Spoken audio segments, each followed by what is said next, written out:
Menekan dan memutus mata rantai penyebaran wabah virus COVID-19 di wilayah Musi Banyuasin, khususnya jajaran Polres Muba.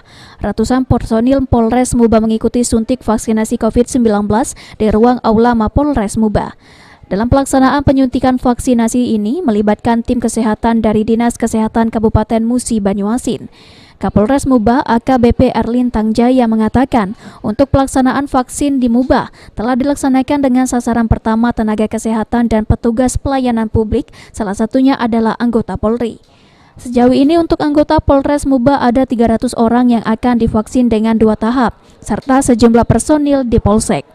Mantan Kapolres Oku Timur dan Kasubdit Jatantras Polda Sumatera Selatan menghimbau masyarakat agar tidak ragu mengikuti vaksinasi karena sebagai upaya pemerintah untuk memutus mata rantai penyebaran COVID-19.